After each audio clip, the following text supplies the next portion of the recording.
Some leaders are reliable and steady. Such a man is Andrea Consigli, Sassuolo's goalkeeper, a penalty specialist since his debut with Atalanta, made a virtue out of necessity. Non c'era ancora una squadra della mia età, ma Where I grew up, there was no team for my age group. The only one was made up of boys 2 to 3 years older than me. I actually started playing football as a striker. Then I realized that the difference in size was too great. So one day, I came home and said, either I play in goal or I won't play at all. And that's how it started. The one match that will stay in my head forever was for Atalanta at Cagliari. I saved 2 penalties, and then in the second half I got hit on the head and passed out. A game like that, you won't forget in a hurry. Few keepers parry 2 penalties in one match, but Consigli's record on spot kicks in Serie A is stunning. 19 decisive deflections from 54 shots. They say I'm good at saving penalties, and is backed up by the stats. I like to study my opponents beforehand. If they look at me before shooting, I wait before diving one way or the other. But if I work out that the penalty taker has already picked his corner before his run-up, then I try and move just that touch earlier and dive towards one of the posts as fast as I can.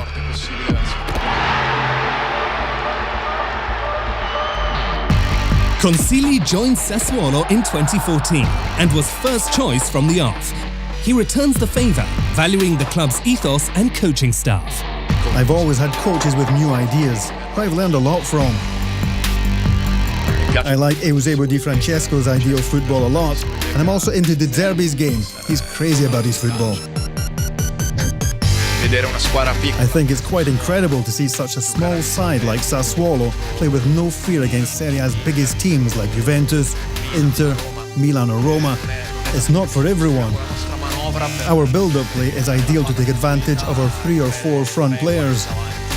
Berardi, Boga, De Frel and Caputo are excellent players. Domenico Berardi is back scoring again this year, and if he's confident, he can do wonders.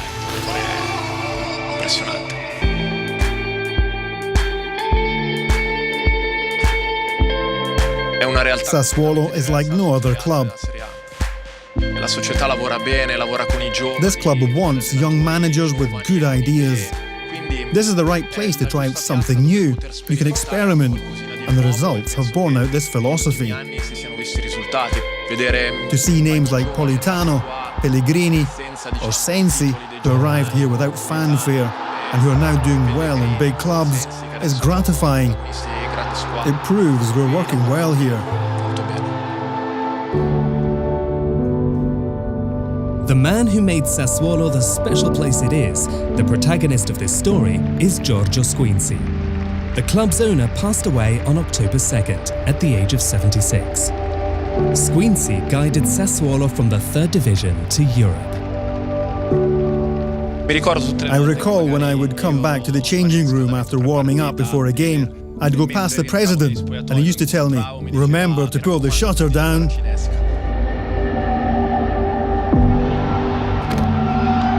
The memories remain. But now, matters on the pitch demand attention. It's second-placed Inter next for Sassuolo at the Mapei Stadium, a fixture that brings to mind memories of its own. We've played well against Inter recently. We've managed to beat them, and we've often given them trouble.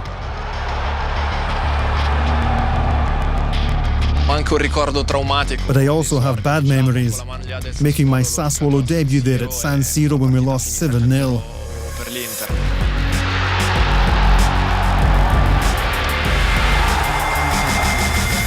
I'd never wish that kind of debut on anyone. I think it's going to be a difficult match because this year Inter have a new coach and a new mindset. They're physically strong, they know what they want and they're aggressive. We'll have to try our luck, give it our best, and I'm sure that if we play in the right way, we can give them a headache.